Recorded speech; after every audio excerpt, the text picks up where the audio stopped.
ವರ್ಷದಿಂದ ಆಟೋ ಓಡಿಸ್ತಾ ಇದ್ದೀರಿ ಸರ್? ನಾವು 4 ವರ್ಷ ಓಡಿಸ್ತಾ ಇದ್ದೀವಿ. 4 ವರ್ಷದಿಂದ ಓಡಿಸ್ತಾ ಇದ್ದೀರಿ.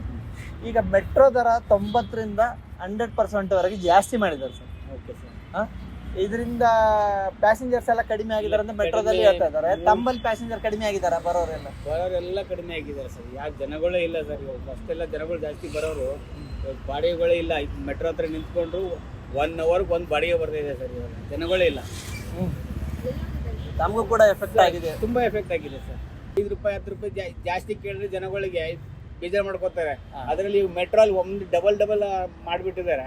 ಇವಾಗ ಅವ್ರಿಗೆ ಏನು ನೋವಾಗಲ್ಲ ಸರ್, ಜನಗಳಿಗೂ ನೋವಾಗಲ್ಲ, ಅವರಿಗೂ ನೋವಾಗಲ್ಲ. ಇದು ಇವಾಗ ನಾವೇನೋ 5 ರೂಪಾಯಿ ಕೇಳಿರ್ತೀವಿ, ಎಲ್ಲಿಗೋ 5 ರೂಪಾಯಿ ಎಕ್ಸ್ಟ್ರಾ ಕೇಳಿದ್ರೆ ಜನಗಳು ಇದು ಮಾಡ್ತಾರೆ, ಪೊಲೀಸರಿಗೆ ಕಂಪ್ಲೇಂಟ್ ಕೊಡ್ತಾರೆ, ಏನೇನೋ ಮಾಡ್ಬಿಡ್ತಾರೆ. ಇದೆಲ್ಲ ಡಬಲ್ ಮಾಡ್ಬಿಟ್ರೆ ಯಾರು ಕೇಳೋರಿಲ್ವಲ್ಲ ಸರ್ ಇಲ್ಲಿ. ಇಲ್ಲ, ಅವ್ರೇನೋ ಪರಿಷ್ಕರಣೆ ಮಾಡ್ತೀನಿ ಅದು ಇದು ಅಂತ ಹೇಳ್ತಾ ಇದ್ದಾರೆ. ಎಷ್ಟು ಮಟ್ಟಿಗೆ ಸಾಧ್ಯ ಅನ್ನೋದು ಗೊತ್ತಿಲ್ಲ, ನಮ್ಗೆ ಗೊತ್ತಿಲ್ಲ ಸರ್. ಅದರಿಂದ ತಮಗೆ ಮಾತ್ರ ಎಫೆಕ್ಟ್ ಆಗಿದೆ ಸರ್. ನಮ್ಗೆ ತುಂಬಾನೇ ಎಫೆಕ್ಟ್ ಆಗಿದೆ ಸರ್. ಬಸ್ಸಿಂದನೇ ಎಫೆಕ್ಟ್ ಆಗಿದೆ, ಮೆಟ್ರೋಯಿಂದ ಇವಾಗ ಈ ಮೆಟ್ರೋಯಿಂದ ಎಫೆಕ್ಟ್. ಈ 1 ಅವರಿಂದ ಕಾಯ್ಕೊಂಡು ಕೂತ್ಕೊಂಡಿದೀವಿ ಸರ್. ಒಂದು ಬಾಡಿಗೆಗಳಿಲ್ಲ. ನೀವೇ ನೋಡ್ತಾ ಇದ್ದೀರಾ, 1 ಅವರ್ ಮಾಡಿದೀವಿ, ಒಂದು ಬಾಡಿಗೆಗಳು ಸಿಗ್ತಾ ಇಲ್ಲ. ಯಾರು ಜನಗಳೇ ಬರ್ತಾ ಇಲ್ಲಲ್ಲ ಸರ್. ಜನಗಳು ಬಂದ್ರೇನೆ ಬಾಡಿಗೆಗಳನ್ನ. ಮೊದಲು ದಿನ ಎಷ್ಟು ದುಡಿತಿದ್ರು ಸರ್? ಆಗ್ತಿತ್ತು ಸರ್. ಬರೋರು ಜನಗಳು ಜಾಸ್ತಿ ಬರ್ತಿದ್ರು, ಬಾಡಿಗಳು ನಿಂತ್ಕೊಳ್ತಾ ಇರಲಿಲ್ಲ, ಹಂಗೆ ಹೋಗ್ತಾ ಇರ್ತಿದ್ವಿ, ಮೂವ್ ಆಗ್ತಿದ್ವಿ.